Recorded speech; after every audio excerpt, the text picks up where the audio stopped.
ఈ అవకాశం ఇచ్చినటువంటి దైవజనులు పాస్టర్ గారికి అలాగే పాస్టర్ గారు కూడా నాకు నా హృదయపూర్వక వందనాలు చెల్లించుకుంటూ ఉన్నాను. మొదటిగా మరి చిన్న సాక్ష్యం మీతో పంచుకోవాలని ఆశపడుతూ ఉన్నాను.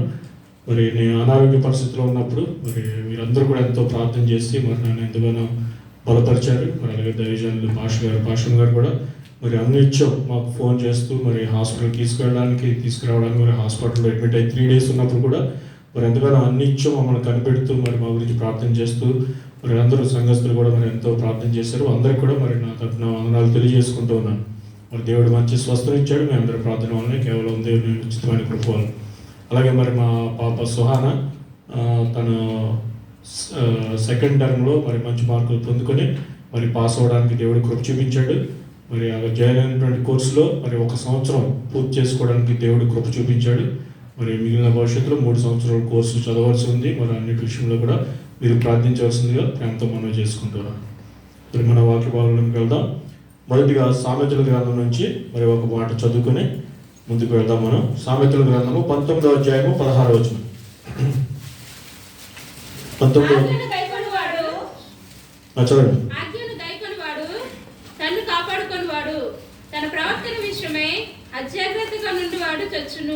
చిన్న ప్రార్థన చేసుకున్నాం. వాక్య సహాయం కొరకు దేవుడు మనకి కృప చూపించాలన్నా చిన్న ప్రార్థన చేసుకున్నాం. మమ్మల్ని మిక్కులుగా ప్రేమించిన మా ప్రియ పర్లకు తండ్రి, నీ బంగారు పాదములకు వేల కొద్దిగా స్తోత్రాలు చెల్లించుకుంటున్నాం. ప్రభు ఇంతవరకు ప్రభు మా ఆరాధన కార్యక్రమం మీరు ఉన్నారు. ప్రభు మీరు సర్వ ఘనత మేము పొందుకున్నారని విశ్వసిస్తున్నాం. నాయన ఇంతవరకు మీరు చూపిన కృప కొరకే మీకు వందనాలు. అలాగే ప్రభు మరి చదవబడినటువంటి వాక్యం ద్వారా ప్రభు మరి మేము నేర్చుకోవడానికి కృప చూపించండి. అల్పుణ్య అయోగ్యం ఎన్నింటినటువంటి నన్ను జ్ఞాపకం చేసుకుని మరొక అవకాశం ఇచ్చి ప్రభు మరి మీ మాటలు ప్రభు మేము ధ్యానించడానికి నాకు ఇచ్చినటువంటి ధన్యత కొరకే మీకు వందనాలు. అల్పునైనటువంటి జ్ఞాపకం చేసుకోండి. నీ ఆత్మశక్తితో నన్ను నింపండి ప్రభావ. మరి మా జ్ఞానం ఎందుకు పనికిరానిది నాయన, కేవలం నీ జ్ఞానంతో నింపి ప్రభావ నీ పాత్రగా వాడుకోమని, నీ నోటికి బోరగా వాడుకొని ప్రభు బిడ్డలు కూడా వినగల చెవిని, గ్రహించగల మనసును అనుగ్రహించమని, నీ వాక్యం ధ్యానించుండగా దానిలోని మర్మములను మాకు బయలుపరచమని మా ప్రభుని ప్రియరక్షకుడైన యేసుక్రీస్తు నామములో అడిగి వేడుకుంటున్నాం తండ్రి. దేవుని యందు ప్రియమైనటువంటి విశ్వాసులారా, మరి మరొక మారు మరి దేవుని వాక్యాన్ని ధ్యానించడానికి కృప చూపించిన దేవునికి వందనాలు. మరి మొదటిగా మరి మనం చదవబడిన వాక్య భాగంలో చూస్తే సామెతల గ్రంథంలో మరి ఆజ్ఞలు గైకొన్నవాడు తనను కాపాడుకున్నవాడు. ఎవరైతే మరి చెప్పిన మాట వింటారో, ఆ చెప్పినటువంటి ఆజ్ఞలు గైకొని ఉంటారో వాళ్ళని ఏంటంటే వాళ్ళంతటా వాళ్ళని సేవ్ చేసుకునేవారుగా, రక్షించుకునేవారుగా, కాపాడుకునేవారుగా ఉంటారని చెప్తుంది. రెండో మాటగా చూస్తే తన ప్రవర్తన విషయం అజాగ్రత్తగా ఉన్నవాడు చచ్చునని చెప్పి చెప్తున్నాడు. అంటే తన ప్రవర్తన, తన నడవడికి యందు ఎవరైతే అశ్రద్ధగా ఉంటారో, అజాగ్రత్తగా ఉంటారో వారు మరణానికి పాత్రులు అని చెప్పి కొంచెం కఠినంగా మరి జ్ఞానమైనటువంటి సొలొమోను మహారాజు చెప్పినటువంటి విషయం అక్కడ మనకి కనబడుతూ ఉంది. అశ్రద్ధగా ఉంటే, అజాగ్రత్తగా ఉంటే అనేకమైనటువంటి నష్టాలు మన జీవితంలో చవిచూస్తూ ఉంటాం. మరి ఈ విధంగా మనం చూసినట్లయితే అనేకమైనటువంటి మనకు ఉన్నటువంటి పెద్దలు, మన పూర్వీకులు అందరూ కూడా కొన్ని జాగ్రత్తలు మనకు చెప్తూ ఉంటారు.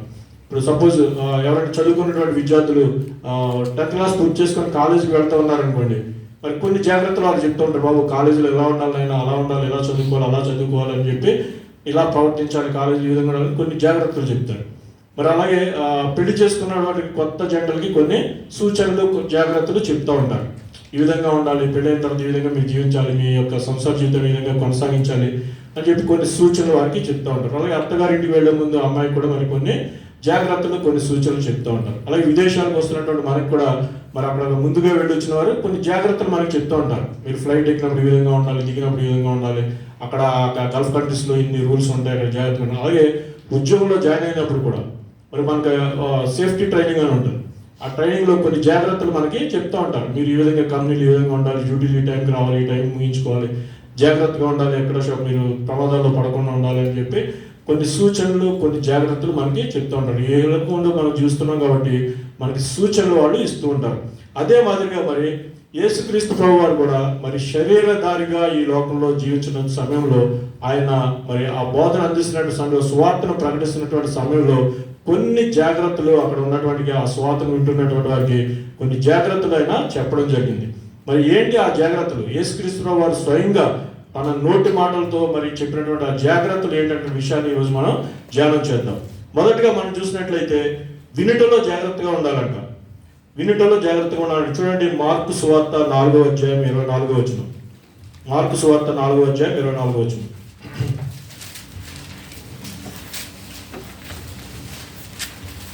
మరియు ఆయన మీరేమి వినిచున్నారో జాగ్రత్తగా చూచుకొనుడి. మీరెట్టి కొలతలతో కొలుతురో మీకును అట్టి కొలతలతోనే కొలవబడును, మరి ఎక్కువగా మీకు ఇవ్వబడును. చూడండి, మరి గమనించినట్లయితే ఆయన మీరేమి వినిచున్నారో జాగ్రత్తగా చూసుకోండి అని చెప్పినట్టుగా మనం చూస్తున్నాం. మనం ఏమి వింటున్నామో మరి వాటి యందు శ్రద్ధగా ఉండాలని, మరి జాగ్రత్తగా ఉండాలని చెప్పి దేవుని వాక్యంలో మనం చూస్తున్నాం. అదే మాదిరిగా మరి చూడండి, అపోస్తుల కార్యములు 17వ అధ్యాయం 11వ వచనం కూడా మనం ఒకసారి ధ్యానం చేద్దాం. అపోస్తుల కార్యములు 17వ అధ్యాయం 11వ వచనం. మీరు తెస్సలోనికలోని ఉన్న వారి కంటే గనులై ఉండేది కనుక ఆసక్తితో వాక్యము అంగీకరించి పౌలును శీలయును చెప్పిన సంగతులు అలాగున్నవో లేవో అని ప్రతిదినము లేఖనములు పరిశోధించుతూ వచ్చిరి.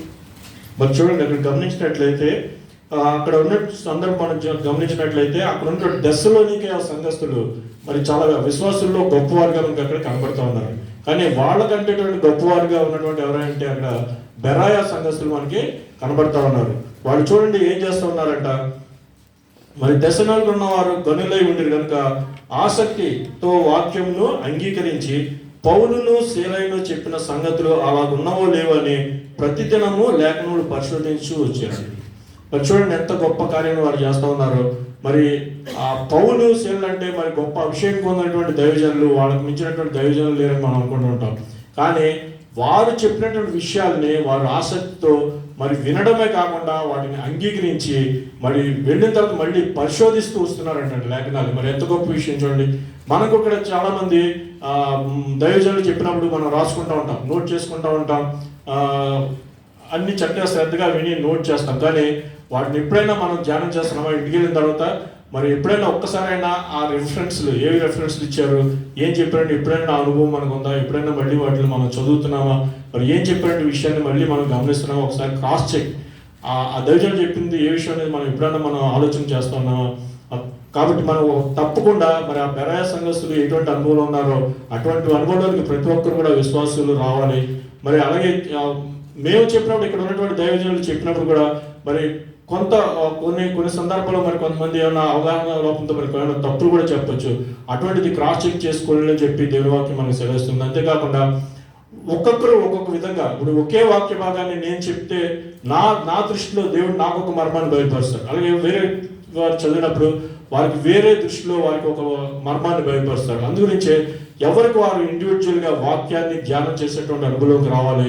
మరి వాక్యం వినడంలోని శ్రద్ధ కలిగి మరి ఈ బెరాయ సంఘస్థులు ఏ విధంగా మరి వాక్యాన్ని శ్రద్ధగా ఉంటున్నారో అటువంటి అనుభవంలోనికి ప్రతి ఒక్కరు రావాల్సిందిగా మరి దేవుని వాక్యం బట్టి మీకు ప్రేమతో చేసుకుంటున్నాను. మరి ఏం చేయాలంటే మొట్టమొదటిగా వినుటలో చాలా జాగ్రత్త కలిగిందాలని దేవుని వాక్యం సెలవిస్తూ ఉంది. మరి అలాగే మొదటిగా చూడండి, యాకోబు సువార్త 1వ అధ్యాయము, యాకోబు పత్రిక 1వ అధ్యాయం 22-24 వచనాలు. మీరు వినువారు మాత్రమై ఉండి మిమ్మును మీరు మోసపుచ్చుకొనకుండా వాక్య ప్రకారం ప్రవర్తించువారునై ఉండుడి. ఎవడైనను వాక్యమును వినువాడై ఉండి దాని ప్రకారం ప్రవర్తింపని వాడైతే వాడు అబద్ధములో తన సహజ ముఖమును చూచుకొని మనుషుని పోలి ఉన్నాడు. వాడు తను చూచుకొని అవతలికి పోయి తాను ఎట్టువాడో వెంటనే మర్చిపోవును కదా. మరి ఇక్కడ చూడండి, మరి మీరు వినువారు మాత్రమే అయి ఉండొద్దు అంటండి. మీరు ఆ వాక్యంను చూసి మీరు మోసపుచ్చుకోకుండా వాక్యం ప్రకారము మరి ప్రవర్తించేవారనే ఉండాలండి. వినడం మాత్రమే కాకుండా ఆ వాక్యాన్ని మన హృదయాల్లో భద్రపరుచుకొని ఆ వాక్యము మరి దాని ఎందుకు ప్రవర్తించేవారుగా ఉండాలని చెప్పి దేవుని వాక్యం మనకు తెలుస్తుంది. మరి ఎవరైనా మరి ఎటువంటి వారైనా సరే వాక్యంను వినివాడయుండి దాని ప్రకారం ప్రవర్తింపని వాడైతే వాడు ఎలా ఉంటాడంటే అద్దంలో తన మొహం చూసుకొని మరి వెంటనే పక్కకి వెళ్ళి మర్చిపోతారండి. అద్దంలో చూసుకున్నప్పుడు ఎవరికాళ్ళు చూసినప్పుడు అబ్బా నేను చాలా అందంగా ఉన్నాను, సూపర్గా ఉన్నానని ఎవరికాళ్ళు అనుకుంటాం. పక్కకి వెళ్ళి వెంటనే అబ్బా ఏంటి ఇలా ఉన్నాను మళ్ళీ మనం అనుకుంటాం. మరి అదేవిధంగా మరి తాను మర్చిపోయేవాడు. బట్ చూసుకున్నప్పుడు మనకు తెలుస్తుంది అబ్బా నేను ఎంత నల్లగా ఉన్నాను అప్పుడు అనిపిస్తుంది మనకి. బట్ పక్కకి వెంటనే అబ్బా ఈ నలుపు గుర్తురాదు మనకి. గుర్తురాక అబ్బా నేను చాలా సూపర్గా ఉన్నాను, సినిమా యాక్టర్ లాగా ఉన్నాను మనం ఊహించుకుంటాం. మరి ఆ విధంగా ఎవరైతే ఆ వాక్యాన్ని మరి విని వాటిని హృదయంలో భద్రపరచుకోకుండా వాటిని విడిచిపెట్టేస్తారో ఆ ధ్యానం చేయకుండా ఉంటారో, మరి వాక్యం వినడంలో శ్రద్ధ కాకుండా ఉంటాడో అటువంటి వారు అంటాడు పక్కకు వెళ్ళి తమ మహాన్ని తామే మర్చిపోయేటువంటి వారిగా ఉంటారని చెప్పి దేవుని వాక్యం సెలవుస్తుంది. అందుగురించి దేవుని ప్రియమైన వారులారా, వాక్యాన్ని మీరు కూడా శ్రద్ధగా మరి విన్న వాటిని నోట్ చేసుకోవడమే కాకుండా ఆ బెరయా సంఘస్థులాగా మరి ధ్యానం చేయాలంటండి. ధ్యానం చేస్తే మరి మీకు కూడా కొన్ని మర్మాలు మీతో కూడా దేవుడు ప్రత్యక్షంగా మాట్లాడి ఆ అనుభవంలోనికి రావాలని చెప్పి మనకి బెరయా సంఘస్థుల ద్వారా తెలియజేయబడుతుంది. మరి యేసుక్రీస్తు వారే స్వయంగా వినటంలో మీరు జాగ్రత్తగా ఉండని చెప్పి మనల్ని హెచ్చరిస్తున్నట్టుగా మనం చూస్తున్నాం. మరి రెండవ మాటగా మనం చూసినట్లయితే ప్రార్థన చేయటందు జాగ్రత్తగా ఉండాలంటండి. చూడండి, అదే మార్కు సువార్త 13వ అధ్యాయము 33 వచనాలు చూస్తున్నట్లయితే,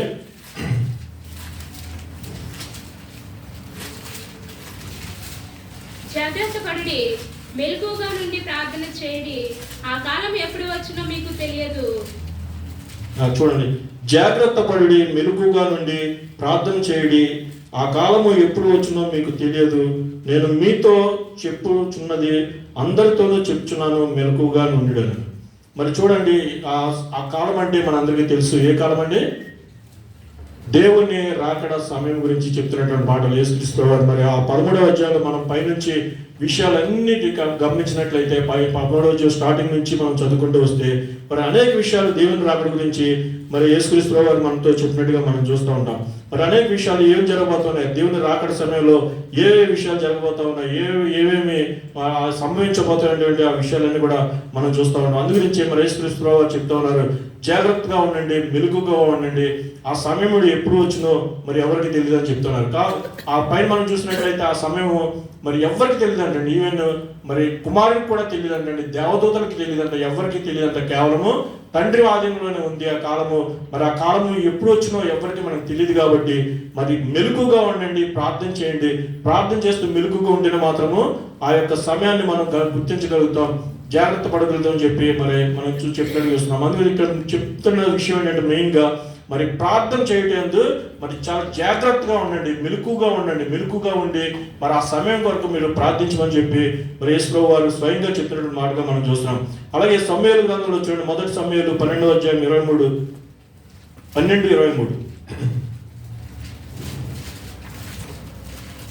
నా మట్టుకు నేను మీ నిమిత్తము ప్రార్థన చేయటం మానుట వలన యెహోవాకు విరోధంగా పాపము చేసిన వాడు నగుదును, అది నాకు దూరమగును గాక. కానీ శ్రేష్టమైన చక్కని మార్గమును మీకు బోధింతును. అవును సిస్టర్. మరి సమూయేలు ప్రవక్త చెప్తున్నారు చూడండి, నా మట్టుకు నేను మీ నిమిత్తము ప్రార్థన చేయటం మానుట వలన యెహోవాకు విరోధంగా పాపం చేసేవాడు. మరి ఎవరైతే ప్రార్థన చేయడం మానివేస్తారో, మరి ఎవరైతే దేవునితో సంబంధం కలిగి ఉండడం మానేస్తారో, మరి దేవునితో మాట్లాడటం మానేస్తారో వాళ్ళంటే ఏమవుతారంటండి? యెహోవాకు విరోధులు అయిపోతారంటండి. మరి అందు గురించే మరి ప్రార్థనలో ఎక్కువ సమయం గడపాలని చెప్పి దైవజనులు అనేక మార్లు మనకి సెలవిస్తూ ఉంటారు. మరి ప్రార్థన చేయడంలో మనం మెలకుగా ఉండాలి, జాగ్రత్తగా ఉండాలి.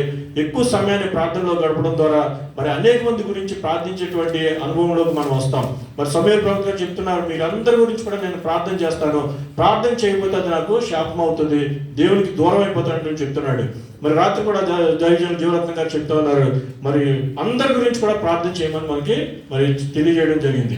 అంటే దేశాల కొరకు, రాజుల గురించి ఎంతసేపు మనం ఏం చేస్తాం? మన ప్రార్థనలో ఎంతసేపు నేను నా కుటుంబము మేము బాగుండాలి, మరి మన కోరికలు దేవుని దగ్గర పెడతాం, అంతేగాని మరి ఇతరుల గురించి ప్రార్థన చేయడం కానీ మరి మిగిలిన సహోదరుల కోసం ప్రార్థన చేయడం కానీ ఎప్పుడు కూడా అనుభవంలోనికి మరి రావాలి. అటువంటి అనుభవం లేకపోతే మరి వ్యర్థమని సమూయేలు ప్రవక్త చెప్తున్నారు. మరి దేశాల గురించి ప్రార్థన చేయాలి, రాజుల గురించి ప్రార్థన చేయాలి, అధికారుల గురించి ప్రార్థన చేయాలి, మనం పనిచేసేటువంటి మన పైనటువంటి అధికారుల గురించి, మనం పనిచేస్తున్నటువంటి కంపెనీల గురించి. మరి కంపెనీ బాగుంటేనే మనం బాగుంటాం. కంపెనీ వాళ్ళు అన్యులైనప్పుడు కూడా వారి గురించి ప్రార్థన చేయవలసిన బాధ్యత మనం కలిగి ఉన్నాం. అన్నిటికంటే ముఖ్యంగా యెరూషలేము క్షేమం కొరకు మనందరం కూడా ప్రార్థన చేయాలని చెప్పి దేవుని గ్రంథంలో మనం చూస్తాం. దావీదు మహారాజు కూడా చెప్తున్నాడు, యెరూషలేము గురించి మనం ప్రార్థన చేయాలని చెప్పి మనం చెప్తూ ఉన్నాడు. అందు గురించే మనం ఎప్పుడు కూడా మరి ఆ దేవుని రాకడ సమయం ఎప్పుడు వస్తుందో మనకు తెలియదు కాబట్టి మరి జాగ్రత్తగా ఉండండి. మీరు జాగ్రత్తగా ఉండి ప్రార్థన చేయడం ఎందుకు మరి చాలా జాగ్రత్త వహించాలని చెప్పి దేవుని వారికి మనకి సెలవుస్తుంది. అలాగే చూడండి, మొదటి దశలోనికులకు రాసిన పత్రిక 5వ అధ్యాయం 6, 7, 8 వచనాల్లో మనం చూసినట్లయితే, మీరందరూ వెలుగు సంబంధులను పగటి సంబంధులనై ఉన్నారు, మనము రాత్రి 5వ అధ్యాయం 6, 7, 8 వచనాలు. కావున ఇతరుల వల్ల నిద్రపోక మెలకుగా ఉండి మత్తులము కాక ఇందుము. ఓకే. ఇతరుల వలె నిద్రపోక మెలకుగా ఉండి మత్తులము కాక విందుము. మరి చూడండి, ఇతరులు అంటే అన్యులు, దేవుని తెలిసినటువంటి తెలియనటువంటి వాళ్ళు ఏం చేస్తారంటే, మరి వాళ్ళు ఏం చెప్తున్నారు, నా ప్రాణమా తినుము త్రాగుము సుఖించు అని చెప్పి వాళ్ళు మరి వాళ్ళకు ఉన్నదంతా కూడా మరి తిని ఎంజాయ్ చేసి పడుకొని హాయిగా నిద్రపోతూ ఉంటారు. మరి విశ్వాసమైనటువంటి వారు మనం కూడా మరి అలాగే ఉంటే మనకి వాళ్ళకి ఏమి తేడా ఉండదు. మరి వాళ్ళు మత్తులై ఉన్నారు కాబట్టి మరి మనం కూడా మత్తులై ఉండకూడదు. మనం ప్రత్యేకించబడినటువంటి వారు దేవుని రాజ్య జనాంగం కాబట్టి మనం తప్పకుండా మరి మెలకుగా ఉండి ప్రార్థన ఆసక్తి కలిగి మరి ఆ దేవుని రాకడ సమయంలో ఎదురు చూసే వారంగా మరి ప్రార్థనలో చాలా జాగ్రత్తగా ఉన్నామని చెప్పి దేవుని వాక్యం మనకి సెలవిస్తూ ఉంది. మరి మూడవదిగా మనం చూసినట్లయితే ధర్మ కార్యములు చేయనప్పుడు జాగ్రత్త వహించాలని చెప్పి స్వయంగా యేసుక్రీస్తు ప్రభువు వారు చెప్పినటువంటి హెచ్చరించినటువంటి మాట చూడండి. మత్తయి సువార్త 6వ అధ్యాయము 1-4 మనుషులకు కనబడవలనని వారి ఎదుట మీ నీతి కార్యం చేయకుండా జాగ్రత్త పడుడి. లేని యెడల పరలోకమందున్న మీ తండ్రి యొద్ద మీరు ఫలం పొందరు. కావున నీవు ధర్మం చేయనప్పుడు మనుషుల వలన ఘనత నొందవలనని వేషధారులు సమాజ మందిరములలోను వీధులలోను చేయులాగున నీ ముందర బూర ఊదింపవద్దు. వారు తమ ఫలం పొంది ఉన్నారని నిశ్చయముగా మీతో చెప్పుచున్నాను. నీవైతే ధర్మం చేయనప్పుడు నీ ధర్మం రహస్యముగా ఉన్న నిమిత్తము నీ కుడి చేయి చేయునది నీ ఎడమ చేతికి తెలియకుండా వలెను. అట్లయితే రహస్యమందు చూచు నీ తండ్రి నీకు ప్రతిఫలం ఇచ్చు. Okay, thank you. మరి చూడండి, ఇక్కడ గమనించినట్లయితే ధర్మ కార్యములు చేయనప్పుడు మనం ఎంత జాగ్రత్తగా ఉండాలి, మరి ఏ విధంగా మనం ఆ ధర్మ కార్యాలు ఉపకారాలు చేయనటువంటి విషయం మనకి ఇక్కడ స్పష్టంగా స్వయంగా యేసుక్రీస్తు వారు చెప్పినటువంటి మాటలు మనకి కనబడుతున్నాయి.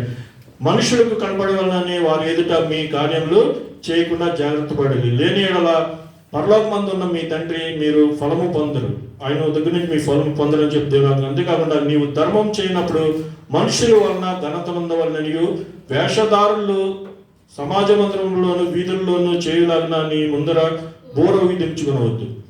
మరి చూడండి, మరి అంటే ఆ ధర్మం చేసేటప్పుడు మరి వేషధారులాగా మీరు ప్రవర్తించద్దు. మరి మీరు ఆ అందరిలాగా ఆ పరిచయంలో అక్కడ వేషధారులు ఏ విధంగా అయితే మరి ఆ ధర్మ కార్యాలు చేసి మరి వాళ్ళకి ఏంటంటే ఎక్కువ పబ్లిసిటీ కావాలి. మరి చాలా మంది చూస్తూ ఉంటారు. మనం కూడా ఎవరైనా ఒక 100 దినాలు కానుక ఇచ్చారనుకోండి, వాళ్ళ సంఘంలో 10 సార్లు వారి పేరు పిలిచి వారిని హెచ్చించాలి. లేదంటే మరుసటి రోజు నుంచి సంఘానికి రావడమే మానేస్తారు. అదిగో నేను 100 దినాలు ఇచ్చాను, పాస్టర్ గారు నా పేరు పిలవలేదు, నన్ను హెచ్చించలేదు అని చెప్పి మనం సంఘానికి మానేసే వారిగా ఉంటారు. కానీ అలా చేయొద్దని చెప్పి దేవుని వారికి మనకి చాలా స్పష్టంగా జీవిస్తూ ఉంది. మరి చూడండి, అలా చేస్తే మనకి రాజకీయ నాయకులకి ఏం తేడా ఉంటుందండి? రాజకీయ నాయకులు ఏం చేస్తారు? పొలిటీషియన్స్ వాళ్ళ పని ఏంటి? ఒక చిన్న పని చేస్తారు. చిన్న పని చేసి దానికి ఎంత పబ్లిసిటీ కావాలి వాళ్ళకి. మరి చూడండి, మోడీ గారు ఉంటారు. మోడీ గారు అంటే నేను విమర్శించడం కాదు, ఆయన ఏదో చిప్పు పట్టుకుని ఇలా తుడుస్తాడు, జస్ట్ ఒక్క సెకండ్ అలా తుడుస్తాడు, దానికి ఎన్ని ఫోటోలు తీస్తారు, పెద్ద పెద్ద కెమెరాలు వీడియోలు ఖర్చు పెట్టి కోట్లు ఖర్చు పెడతారు. ఆయన చేసిన పని ఏమైనా ఉందా? ₹1 పని చేస్తే వాళ్ళకి కోట్లు పబ్లిసిటీ కావాలి. అంటే ఇంటర్నేషనల్ మ్యాగజైన్స్లో ప్రింట్ చేయంతారు, ఈ మొత్తం ఇండియాలో ఉన్న మ్యాగజైన్లు అన్నిలోనూ ప్రింట్ చేయంతారు, ఇండియాలో ఉన్న టీవీలు అన్నింటిలోనే మరి పబ్లిసిటీ ఇస్తారు. మరి ఆ విధంగా మరి రాజకీయ నాయకులుగా మరి మనం ఉండొద్దు, వేషధారులుగా మనం ఉండొద్దు అని చెప్పి దేవుని వాక్యం సెలవిస్తుంది. మరి ఎలా చేయాలంటే మనం దానం చేస్తే కుడి చేయి చేసేది ఎడమ చేయి కూడా తెలియకుండా మనం ఆ ధర్మాలు కానీ ఉపకారాలు కానీ మరి చేయాలని చెప్పి దేవుని వాక్యం మనకు సెలవిస్తూ ఉంది. మరి ధర్మ కార్యములు చేయడం మాత్రం కాకుండా చాలా మంది అనుకుంటూ ఉంటారు, ఏదో ధర్మం మాకున్న దాంట్లో ధర్మకార్యాలు చేద్దామని అనుకుంటే మళ్ళీ ఇన్ని రూల్స్ ఆ వీటిలో ఇన్ని రెగ్యులేషన్స్ అని చెప్పి ఎందుకు వచ్చింది, మొత్తానికి ధర్మకార్యాలు చేయకపోతేనే పోలా, ఎందుకు ఇది మనకి ఇన్ని రూల్స్ ఉన్నప్పుడు ఎందుకు చేయాలి మనం చాలా మంది ఆలోచనలు ఉంటారు. మరి అటువంటి వారి వరకు మరి చూడండి, మరి పౌలు గారు ఒక చక్కని మాట మనకు తెలియజేస్తూ ఉన్నారు. ఏప్రిల్ రాసినటువంటి 13వ అధ్యాయం 16వ వచనం. మా నిమిత్తము ప్రార్థన చేయండి, ఉపకారమును ధర్మమును చేయ మర్చిపోకుడి, అట్టి యాగములు దేవునికి ఇష్టమైనవి. మరి ఏప్రిల్ రాసిన పత్రిక మనం చూస్తున్న అపోస్తలుడైన పౌలు గారు చెప్తున్నారు, ఎవరైతే మరి ధర్మకార్యాలు చేయడం మళ్ళీ ఈ రూల్స్ అన్ని పాటించడం ఎందుకు అవసరం అని ఆలోచించి చేసుకునే వారి కోసం మరి చెప్తా ఉన్నారు. మరి పౌలు గారు ఉపవాసమును ధర్మమును చేయ మర్చిపోకుడి, అట్టి యాగములు దేవునికి ఇష్టమైనవి. మరి చాలా మంది చూడండి, మరి కోట్లు ఖర్చు పెట్టి యజ్ఞాలు యాగాలు చేస్తూ ఉంటారు.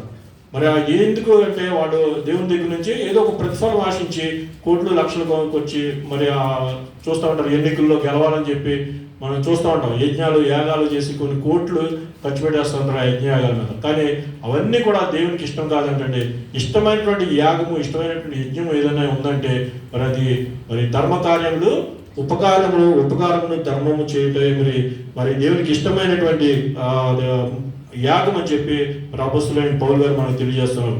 అందుగురించి దేవుని ద్వారా యేసుక్రీస్తు వారు చెప్పినటువంటి జాగ్రత్తల్లో 3వ జాగ్రత్త ఏంటంటే, ధర్మకార్యం చేయనప్పుడు మనం ఆలోచన చేసుకోవాలి. ధర్మకార్యం చేయనప్పుడు జాగ్రత్తగా ఉండాలని చెప్తూ ఉన్నారు.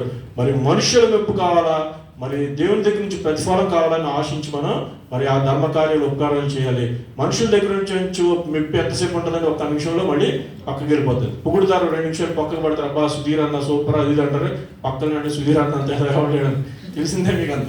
ప్రతి వాడు మనిషి ముందు ముఖస్థుతి చేస్తారు, పక్కన తర్వాత చెప్తాను ముందు మనుషులు ఎంత డేంజర్ అయినటువంటి వారు, అటువంటి వాళ్ళు ఉన్నారో మనం చూద్దాం ముందు.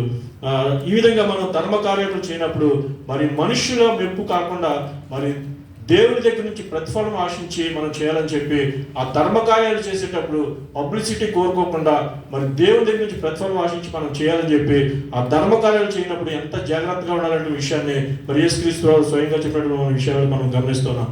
అలాగే 4వదిగా మనం చూసినట్లయితే మరి యేసుక్రీస్తు స్వయంగా చెప్పినటువంటి మాట ఏంటంటే, అబద్ధ ప్రవక్తల గురించి చాలా జాగ్రత్తగా ఉండమని చెప్పి దేవుని వాక్యం సెలవిస్తుంది. చూడండి, మత్తయి సువార్త 7వ అధ్యాయం 15-20 వచనంలో మనం చూద్దాం.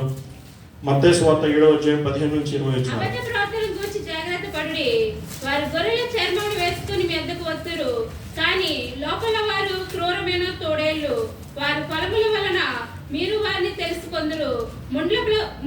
చాలు చూడండి, మరి అబద్ధ ప్రవక్తల గురించి చాలా జాగ్రత్తగా ఉండమని చెప్పి మన ప్రభువారు హెచ్చరించినట్టు మనం చూస్తున్నాం. వారు ఏ విధంగా ఉంటారంట, గొర్రెల చర్మము వేసుకుని మీ వద్దకు వద్దురు, కానీ వారు లోపల క్రూరమైన తోడేళ్ళు మరి ఎంత క్రూరంగా ఉంటాయి మనం తెలుసు. మరి ఆ గుంపులుగా ఉంటాయి, మరి వేటాడి వాటిని చంపి తింటాయి. మరి అంత క్రూరంగా ఉంటారు. మరి కానీ పైకి మరి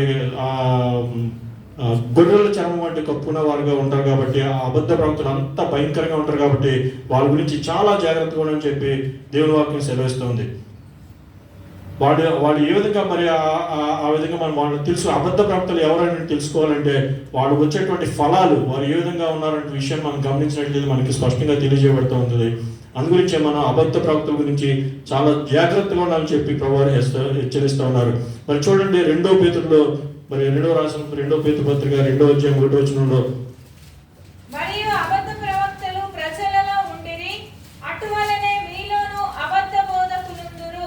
వీరు తమను కొనిన ప్రభువును కూడా విసర్జించుచు తమకు తామే శీఘ్రముగా నాశనము కలుగజేసుకొనుచు నాశనకరమగు భిన్నాభిప్రాయములను రహస్యముగా బోధింతురు. చూడండి, అబద్ధ ప్రవక్తలు మనం ఏ విధంగా కనిపెట్టాలి, ఏ విధంగా తెలుసుకోవాలి, వీళ్ళు కరెక్ట్ అయిన ప్రవక్తల అబద్ధ ప్రవక్తల అనే విషయాన్ని చాలా స్పష్టంగా మరి అక్కడ తెలియజేయడం జరిగింది పేతురు గారి ద్వారా. మరియు అబద్ధ ప్రవక్తలు ప్రజల్లో ఉండేవి, అటువలనే మీలో అబద్ధ బాధకులు వీరు తమను కొనిన ప్రభువును కూడా విసర్జించు. మరి మనం ఎవరండి, విలువ పెట్టి మరి ఆయన రక్తాన్ని క్రయధనంగా పెట్టి కొన్నటువంటి వాళ్ళు మరి ఆ ప్రభువును కూడా మరి విసర్జించి తమకు తామే శీఘ్రంగా నాశనం కలుగు చేసుకుని వాళ్ళంతటా వాళ్ళే మరి నాశనం కలుగు చేసుకునే వారుగా ఉండి మరి నాశనకరమకు భిన్నాభిప్రాయాలు రహస్యంగా బోధింటారు. ఏం చేస్తారంటే ఆ నాశనానికి దారితీసేటువంటి నరకానికి చేసేటువంటి అభిప్రాయాలను మరి భిన్నంగా బోధిస్తారంటారండి. మరి వాళ్ళ వాక్యానుసారమైనటువంటి బోధ కాకుండా, వాక్యానుసారం ఉంచేటువంటి ఆ ప్రవచనాలు కాకుండా, దేవుడు ఇచ్చినటువంటి ప్రవచనాలు కాకుండా మరి సొంత ప్రవచనాలు వారు ప్రవచిస్తూ వారి బోధనలు మరి వారి యొక్క సొంత నిర్ణయాలను, సొంత అభిప్రాయాల్ని మరి విశ్వాసుల మీద రుద్దడానికి మరి ప్రయత్నం చేస్తారంటారంటే. మరి ఆ విధంగా ఎవరైతే చేస్తున్నారో వాళ్ళని కనిపెట్టి, అయ్యో ఇది వాక్యానుసారం కాదు, వీళ్ళు చెప్పినటువంటి బోధ సరైనది కాదని మనం గుర్తించగలగాలి. ఆ విధంగా గుర్తించాలంటే మనం చూసినట్లుగా బెరయా సంఘస్థుల వల్లే మనం ఉండాలి. మరి ఆ విధంగా ఉంటేనే మనం ఎవరు అబద్ధ ప్రవక్తలు, ఎవరు కాదు, ఎవరు నిజమైనటువంటి ప్రవక్తలు, ఎవరు నిజమైన బోధకులైనటువంటి గమనించాలంటే వాక్యానుభవం, వాక్య జ్ఞానం మనకు కలిగి ఉండాలి. అందుగురించి మనం కూడా బెరయా సంఘస్థులాగా ఎప్పుడు కూడా వాక్య జ్ఞానం కలిగి ఉండాలి. అటువంటి వారు ఏం చేస్తారంటే రహస్యంగా అంటే సంఘాల మీద రుద్దడానికి ప్రయత్నం చేస్తారు. వాళ్ళ సొంత ఆలోచనలు, సొంత నిర్ణయాలు. మరి చాలా మంది అబద్ధ ప్రవక్తలు ఈ రోజుల్లో మరి బయలుదేరి ఉన్నారు. యేసు వారు ఎప్పుడో చెప్పారు మనకి, కానీ చాలా మంది బయలుదేరిపోయారు. ఒక అతను ఉన్నాడు బ్రెన్హామ్ క్రైస్ట్ అని చెప్పి వినే ఉంటారు పేరు. ఆ బ్రెన్హామ్ క్రైస్ట్ అని అతను ముందు మామూలుగా స్టార్ట్ చేశాడు.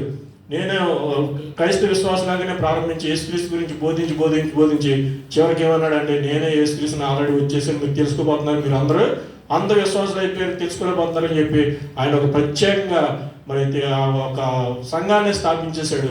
అది అన్ని దేశాలకు విస్తరించిపోయింది. ఎక్కడో అమెరికాలో ఉండడమే కాదు, లక్షల మంది ఫాలోవర్స్ ఉన్నారు ఇప్పుడు అతనికి. మరి ఎంత భయంకరంగా అబద్ధ ప్రవక్తలు అబద్ధ బాధలు ఉన్నారు మీరు ఒకసారి గమనించండి. మరి ఆ విధంగా మరి ఎక్కడో అమెరికా దేశంలో ఉండడమే కాదు, ఇక్కడ కూడా బ్రహ్మం క్రైస్తవుని అతనికి అనేక మంది ఇండియా దేశంలో కూడా ఫాలోవర్స్ అయిపోయారు. ఇప్పుడు చాలా మంది అతన్ని పూజిస్తూ ఉన్నారు, అతను చెప్పిన మాట వింటూ ఉన్నారు. మరి నాకు తెలిసినటువంటి ఒక క్లోజ్ ఫ్రెండ్ మరి హైందవ కుటుంబం నుంచి వచ్చాడు. అతను వచ్చిన తర్వాత నేను ఒకసారి మా మస్కట్ నుంచి ఇంటికి వెళ్ళినప్పుడు 2 సంవత్సరాలు వెళ్తే చక్కగా అతను తన సాక్ష్యాన్ని పంచుకున్నాడు. నేను ఇలాగా చిన్నప్పుడు స్నేహితుడు అతను, నేను ఇలాగ క్రీస్తుని తెలుసుకున్నాను, క్రీస్తులో ఉన్నాను, నేను ఇప్పుడు చర్చికి వెళ్తున్నాను రెగ్యులర్గా. ఎంతో సంతోషించాను. నేను కూడా కొన్ని వాక్యాలు చెప్పి బలపరిచి వచ్చాను. మళ్ళా 2 సంవత్సరాల తర్వాత లీవ్కి వెళ్ళినప్పుడు చూస్తే అతను తిరగేసి నాకు చెప్తున్నాడు బ్రహ్మం క్రైస్టే దేవుడు అని చెప్తున్నాడు. నేను అనుకున్నా, ఆశ్చర్యపోయాను, ఏంటి ఎక్కడో అమెరికాలో ఉన్న బ్రహ్మం క్రైస్ట్ ఇతనికి ఎలా తెలిసింది అంటే ఏలూరులో వాళ్ళ చర్చ్ ఉందండి. ఏలూరులో వాళ్ళ చర్చ్ ఉంది. మేము ప్రతి వారం శుక్రవారం శనివారం చెప్పాడు అతనికి అక్కడ పోతాం, నువ్వు కూడా యేసుక్రీస్తుని వదిలేసి బ్రహ్మం క్రైస్ట్ దగ్గరికి వచ్చా అంటాడు. ఎంత ఘోరంగా ఉన్నాయి చూడండి పరిస్థితులు, ఎంత అబద్ధ ప్రవక్తలు, ఎంత బాధలు, ఎంత పవర్ఫుల్గా ఉన్నటువంటి విషయాన్ని మరి మీరు కూడా గమనించండి. చూడండి 1 యోహాను 2వ యోహాను పత్రిక 1:7 ఒకసారి మనం చూద్దాం. అటువంటి అబద్ధ ప్రవక్తలు ఏం బోధిస్తారో ఒకసారి మనం గమనిద్దాం. యేసుక్రీస్తు శరీరధారి అయి వచ్చెనని ఒప్పుకొనని వంచకులు అనేకులు లోకములో బయలుదేరి ఉన్నాడు. మరి చూడండి, యేసుక్రీస్తు ప్రభు వారు అంటే శరీరధారి అయి ఆల్రెడీ ఈ లోకానికి ఒకసారి వచ్చి ఉన్నారంటే విషయాన్ని వాళ్ళు అంటే ఈ అబద్ధ ప్రవక్తలు ఒప్పుకోరంటండి. ఒప్పుకోకుండా అనేకమైన వంచకులుగా ఉండి అనేకులు మరి లోకంలోకి బయలుదేరి చెప్తూ ఉన్నారంట. చూడండి, మరి యెహోవా సాక్షులు అనేటువంటి ఒక సంఘస్థులు ఉన్నారు. యెహోవా సాక్షులు వాళ్ళ పని ఇదే. మరి మేము కూడా ఆ సొంత అనుభవం మాకే ఎదురైంది మా ఊర్లోనే. ఒకరోజు 2 సహోదరులు వచ్చారు చక్కగా, మరి ఆ వైట్ శారీస్ ధరించుకొని ఒక బ్యాగులు తగిలించుకొని చక్కగా వచ్చారు. మేము కూడా క్రైస్తవులు అండి, మీకు వాక్యం ఒక 10 నిమిషాలు వాక్యం చెప్తామని చెప్పి మొదలు పెట్టారు. మరి మా అమ్మగారికి కొంచెం వాక్యం అనుభవం అది ఉంది కాబట్టి 10 నిమిషాల్లోనే కనిపెట్టారు వాళ్ళ సంగతి ఏంటో. కనిపెట్టి అమ్మ మీరు ఇంకెప్పుడు ఇప్పుడు రావద్దమ్మా, మా ఇంటికి రావద్దని చెప్పి డైరెక్ట్గా చెప్పేసి వాళ్ళ పని అదే. యేసుక్రీస్తు దేవుడు కాదు, మరి యెహోవా దేవుడు అని చెప్పి చదువుంటారు. మరి బైబిల్ వాక్యం మనం స్పష్టంగా చూస్తాం, ఎవరైనా పరలోక రాజ్యం ప్రవేశించాలంటే మరి కుమారుని ద్వారానే మనం చేరుకోగలని చెప్పిన విషయం మనం స్పష్టంగా చూస్తాం. ఇలాగ అనేక మంది అబద్ధ ప్రవక్తులు, అబద్ధవాదులు మనకి కనబడుతూ ఉంటారు. మరి చూడండి, 1 యోహాను పత్రిక 4:1-3 చదవండి. అనేకులైన అబద్ధ ప్రవక్తలు లోకంలోనికి బయలు వెళ్ళి ఉన్నారు గనుక ప్రతి ఆత్మను నమ్మక ఆయా ఆత్మలు దేవుని సంబంధమైనవో కావో పరీక్షించుడి. యేసుక్రీస్తు శరీరధారి వచ్చినని ఏ ఆత్మ ఒప్పుకొనునో అది దేవుని సంబంధమైనది, ఏ ఆత్మ యేసును ఒప్పుకొనదో అది దేవుని సంబంధమైనది కాదు. చూడండి, మరి ఎంత క్లియర్ గా మరి అక్కడ మనం చూసాం ఇటువంటి వారు అబద్ధ ప్రవక్తలు బయలుదేరి ఉన్నారని చెప్పి. మరి ప్రతి ఆత్మ కూడా మరి నమ్మకం చాలా మంది అపవిత్రాత్మలు కూడా ఉంటాయి. మరి అనేకమైన అపవిత్రాత్మలు వాటిని ఆ ఆత్మలను గుర్తెరిగి మనం జీవించాలి. మరి ఎవరైతే క్రీస్తుని ఒప్పుకుంటారో అదే వాళ్ళే మరి పరిశుద్ధమైనటువంటి ఆత్మ అనేటువంటి విషయం మనకు అక్కడ స్పష్టంగా కనబడుతుంది. ఒకసారి మేము కూడా మస్కట్ చర్చ్లో ఒక వ్యక్తి వచ్చాడు కొత్తగా. 3 వారాలు అతను వచ్చి 3 వారాలు అయింది. ఆ 3 వారాల నుంచి మరి ఆరాధన చేస్తున్న సమయంలో మరి ఎంతో బిగ్గా క్యాకులేసేసి గట్టిగా అరిసేసి చాలా గొడవ చేసేస్తున్నాడు. మేమనుకున్నా అబ్బా మా ఆరాధన బట్టి ఇతను ఎంతో గొప్ప ఉద్యోగం వచ్చేది, ఇతనికి ఆత్మ దిగిపోతుంది, ఇంకేంటి మా ఆరాధన మించిన ఆరాధన లేదని చెప్పి మేము ఎంతో ఆనందం పొంగిపోతున్నాం. 3 వారాలు 4వ వారం నుంచి ఒక దైవజనులు వచ్చారు మస్కట్ నుంచి. వచ్చిన మరి ఆరాధన సేమ్ అలాగే స్టార్ట్ అయింది. ఆయన అదాగా అల్లరి మొదలు పెట్టాడు. మేము కబ్బా పాస్టర్ గారు కూడా గొప్పగా ఫీల్ అయిపోతారు దీన్ని చూసి మేము ఆనందపడిపోతాం. ఆయన ఒక్కసారి చూసి అపవిత్రాత్మ విడిచిపో అని గట్టిగా దించాడు. నేను ప్రార్థన చేసుకుంటూ ఆ విధంగా సరికి వెంటనే సైలెంట్ అయిపోయాడు. పిన్ డ్రాప్ సైలెన్స్ అయిపోయింది. ఎవరికి అర్థం కాలేదు ఏం జరిగిందో. మరి అప్పటి నుంచి అతను చాలా చక్కగా ఆరాధనలో పాల్గొన్నాడు. అంటే అపవిత్రాత్మ వచ్చేసి ఆ ఆరాధనని డిస్టర్బ్ చేయాలని చెప్పి ప్రయత్నం చేస్తూ ఉందంట. పాస్టర్ గారు తర్వాత మాకు దైవజనం చెప్తున్నారు.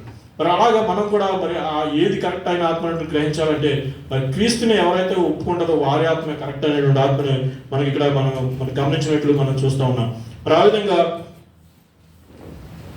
దేవుని విషయం యేసుక్రీస్తు వారు చెప్తూ ఉన్నారు. అపవిత్రాత్మలు అబద్ధ ప్రవక్తల గురించి చాలా జాగ్రత్తగా ఉండి, ఈ లోకంలో అనేకమైనటువంటి అబద్ధ ప్రవక్తలు వచ్చేసారు, ఆల్రెడీ బోధకులు వచ్చేసారు, అబద్ధ బోధకులు.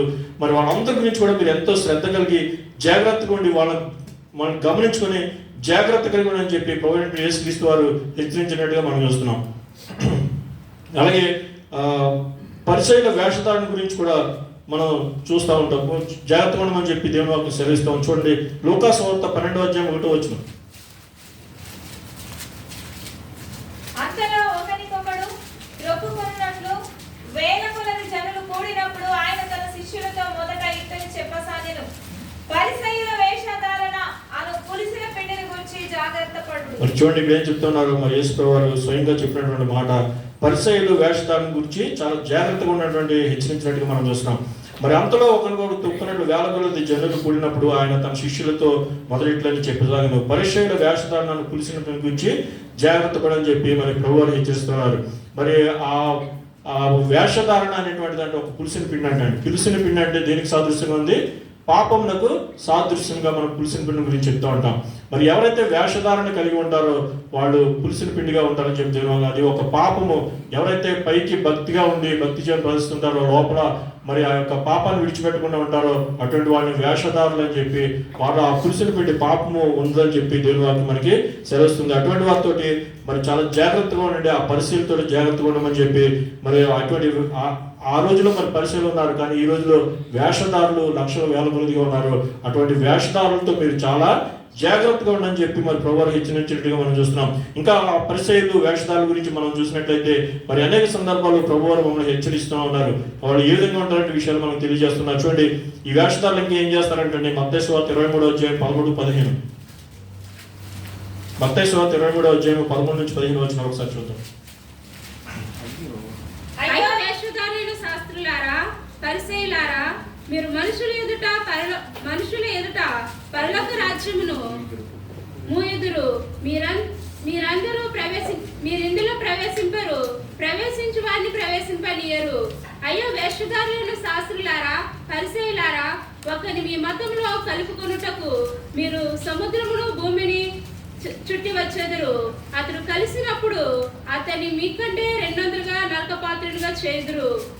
ఓకే, చూడండి, ఇక్కడ చూసినట్టయితే ఆ పరిశుధారులు వేషధారులు ఏ విధంగా ఉంటారంటే వాళ్ళని అంటే వాళ్ళ మతంలోకి చేర్చుకోవడానికి, అంటే ఒక సాంప్రదాయమైనటువంటి ఒక ఏదో అలవాటుగా చేసేటువంటి కార్యక్రమం.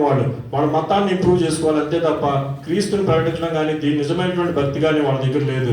మరి వాళ్ళు ఒక మతంలో ఒక వ్యక్తిని తన మతంలోనికి మరి ఆహ్వానించినట్టుగా, మరి చూడండి, తమ్ముడు ఇందాక సాక్ష్యం చెప్పాడు, మా మతంలో వచ్చి మా మతంలో మారిపోయి చాలా రకమైన పిచ్చ ఉంటుంది. కువైట్లో కూడా మా బావగారు ఉన్నప్పుడు ఆయనకి ఏకంగా నా ఆస్తిలో సగ భాగం రాసి ఇచ్చేస్తాను, నువ్వు మారిపోయిన. ఆయన చాలా స్ట్రాంగ్గా ఉంటాడు, ఎక్కడెక్కడ అన్ని విషయాలు చెప్పి మా దేవుడే కరెక్ట్ అని చెప్పి ఈయన కూడా వాదిస్తూ ఉంటాడు. ఆయన్ని ఆ కువైట్లో ఉన్నప్పుడు మా బావగారు మా కోళ్ళ హస్బెండ్ ఆయనకి అదేగానే నా ఆస్తిలో సగ భాగం రాసి అంత పట్టుదల, అంత మూఢత్వం వచ్చేస్తాడు మతానంగా. ఆ విధంగా ఉంటారు అనేక మంది. మరి ఇక్కడ కూడా ఈ శాస్త్రుల పరిశీలన ఏంటంటే ఒక వ్యక్తిని తమ మతంలో చేయడానికి మొత్తం భూదిగాలన్నీ చుట్టుకొని వస్తారంట, చివరికి తీసుకుని వస్తారంట. కానీ వాళ్ళకి ఏమవుతుందంట, వీళ్ళకి కలిగిన నాశనం కంటే ఎక్కువ నాశనం వస్తుంది. ఎందుకంటే వాళ్ళు మంచి విషయాలు చెప్పరు, క్రీస్తు దగ్గరికి నడిపించరు, దేవుడి దగ్గరికి నడిపించకుండా వాళ్ళ సొంత అభిప్రాయాలు, సొంత నిర్ణయాలు వాళ్ళ మీద వృద్ధి మరి చివరికి నాశనం తయారు చేస్తారండి. ఇంకా వాళ్ళు ఏ విధంగా ఉంటారంటే పరలోక రాజ్యంలో వాళ్ళు వెళ్ళరంటండి, వెళ్ళేవాళ్ళని కూడా వెళ్ళకుండా చేస్తారు. చూడండి, మనకు ఒక సామెత చెప్తూ ఉంటారు, గడ్డివాము దగ్గర కుక్క అండి. గడ్డివాము దగ్గర కుక్క ఏం చేస్తుంది తెలుసా? ఆ గడ్డివాము దగ్గర పడుకుని ఉంటుంది. ఆ గడ్డి తింటుందా? తినదు. వేరే వాళ్ళు ఎవరైనా తినడానికి వస్తే, పశువులు వస్తే ఊరుకుంటుందా? వాళ్ళ మీద పడుతుంది. మనుషులు ఎవరైనా వచ్చి దీన్ని తీసుకుని పశువులు గడ్డమంటే వాళ్ళని ఒప్పుకోదు.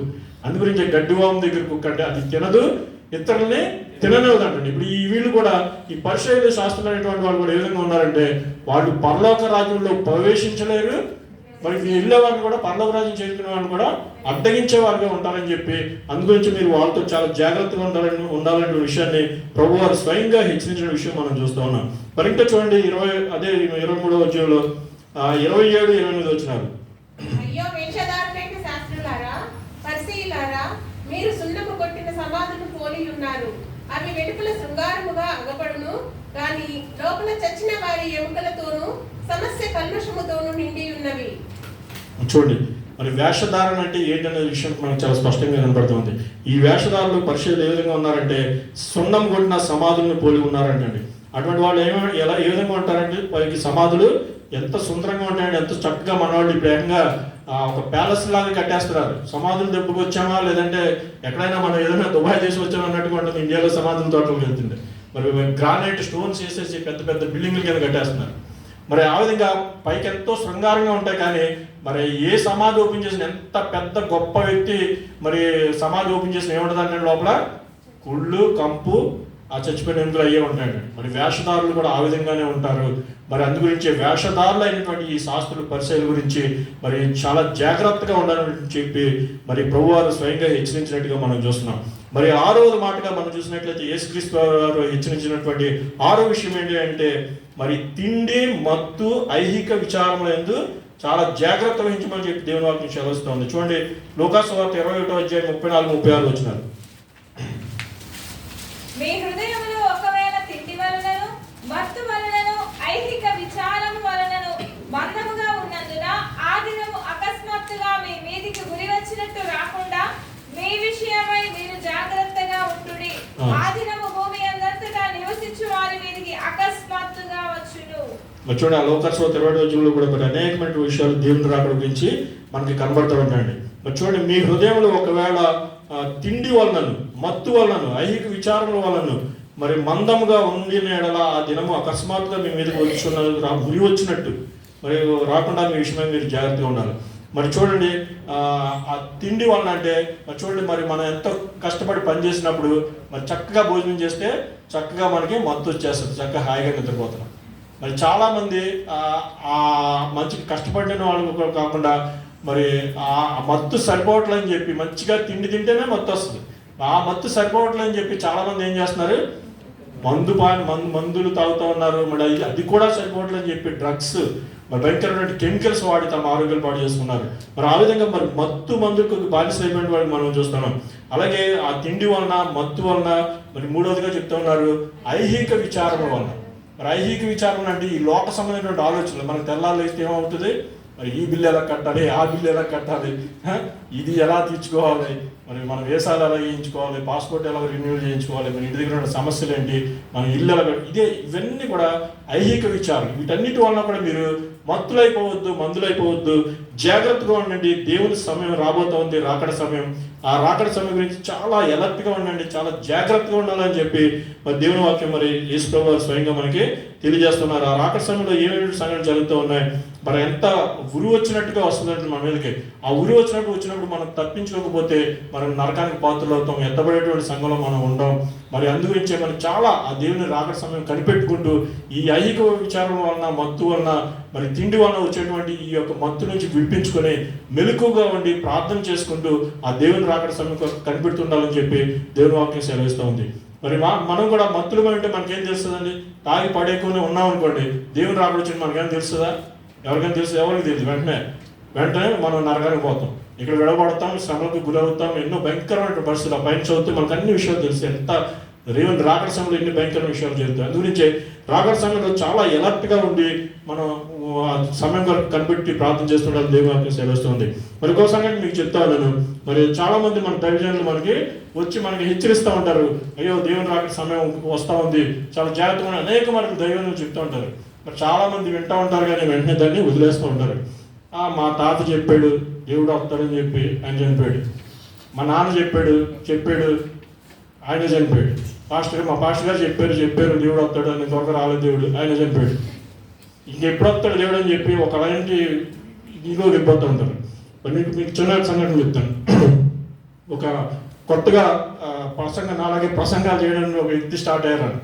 ఆ పాస్టర్ గారు స్టేజ్ ఎక్కే ముందు ఆయన అనుకున్నారంటే ఈ వారం దేవుని రాకడ గురించి ప్రసంగం దంచేయాలి, ఇరక్కొట్టేయాలి, అసలు అందరూ మొత్తం ఇదైపోవాలని చెప్పి ఒంటరైపోవాలని చెప్పి ఆయన ప్రసంగం స్టార్ట్ చేసి వెళ్ళి మరి ఎక్కాడు. స్టేజ్ ఎక్కి ఇదిగో నేను త్వరగా వచ్చుచున్నాను అన్నాడు అని చెప్పి మొత్తం బైబిల్ తిరిగేస్తున్నాడు. ఆ చెవుని చూసేవాడికి ప్రజలకి ఏం అర్థం కాదు కూర్చున్న వాడికి.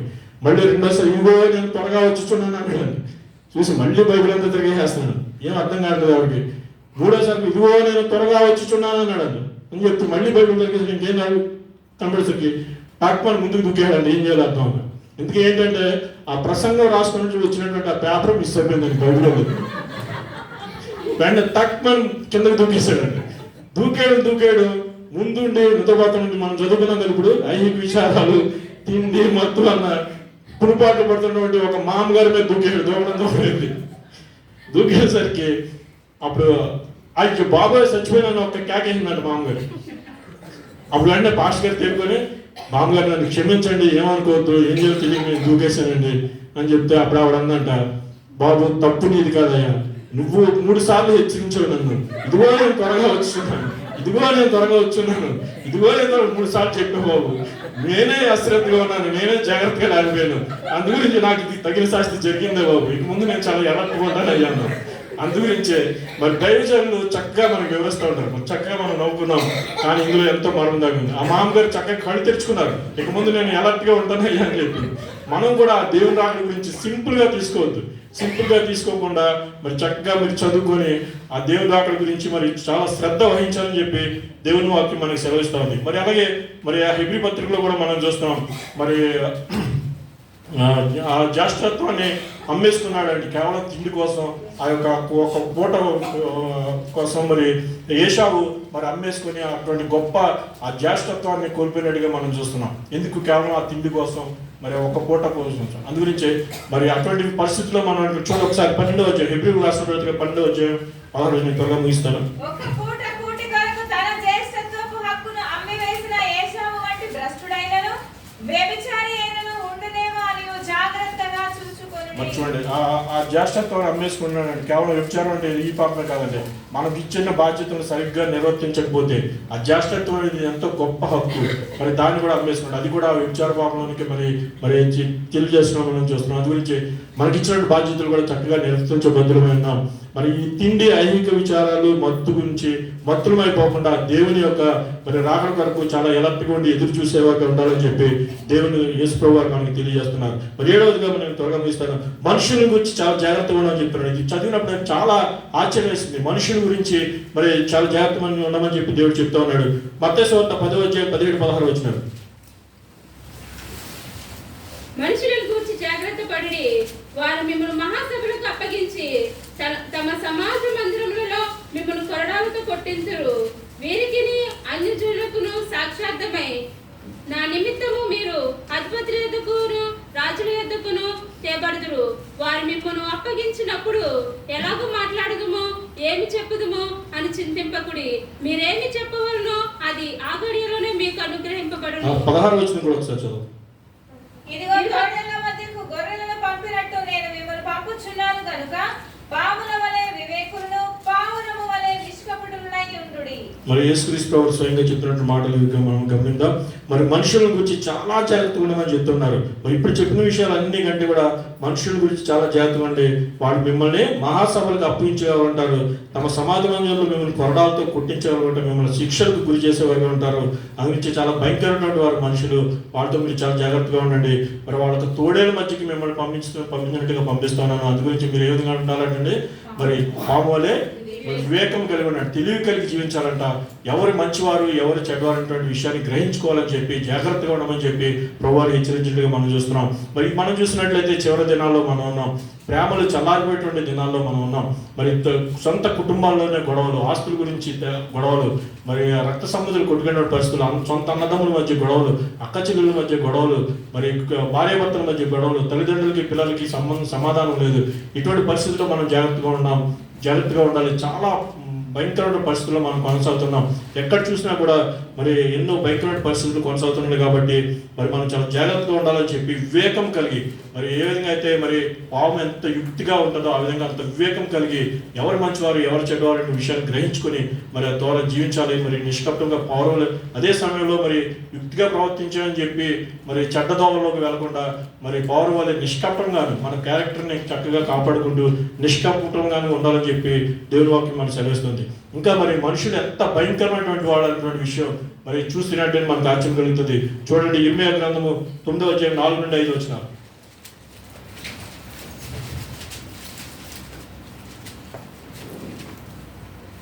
మీలో ప్రతివాడును తన పొరుగువాని విషయమై జాగ్రత్తగా ఉండవలెను.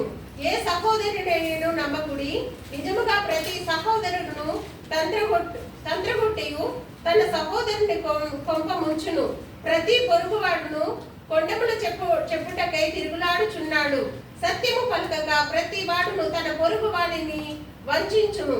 అబద్ధములాడుట తన నాలుకకు అభ్యాసము చేసి ఉన్నారు. ఎదుటి వాడి తప్పులు పట్టవలనని ప్రయాసపడుదురు.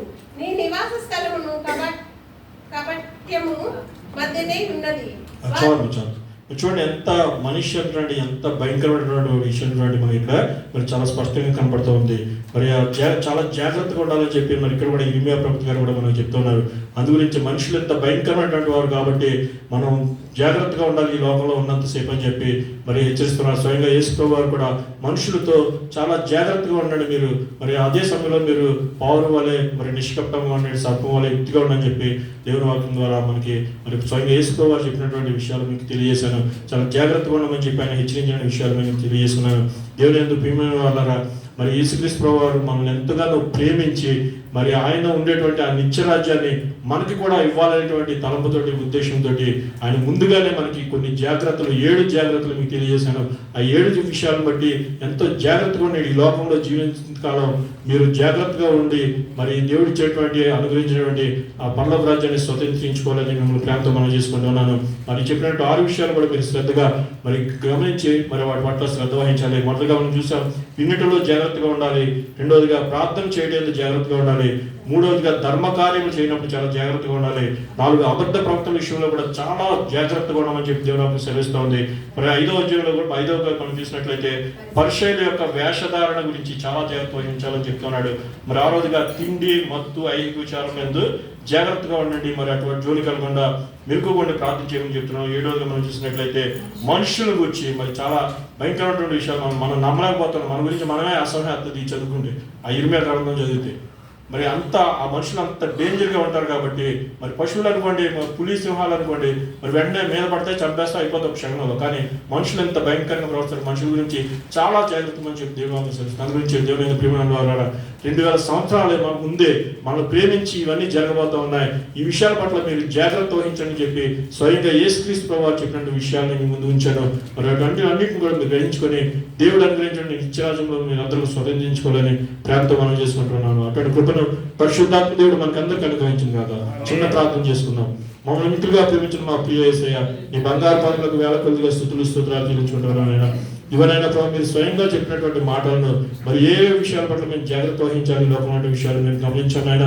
మరి మా వెనుకలో తీసుకొచ్చిన విషయాలన్నిటి బట్టి నీకు వందనాలు ప్రభావ. మరి వాటి పట్ల మేము జాగ్రత్త వహించి అయ్యా ప్రభు మా జీవితాల్లో మేము కొనసాగడానికి ఈ లోకంలో జాగ్రత్తగా ఉండి మరి సత్వం వలె యుక్తిగాను పౌరం వలె నిష్కప్తంగాను మేము ఈ లోకంలో జీవించి మీరు ఇచ్చేటువంటి ఆ యొక్క పరలోక రాజ్యాన్ని నిత్య రాజ్యాన్ని స్వతంత్రించుకునే వారంగా ఉండడానికి మేము కృప చూపించమని మా ప్రభును ప్రియరక్షకుడు యేసుక్రీస్తు వారి నామములో అడిగి వేడుకుంటున్నాం తండ్రి. ఆమేన్.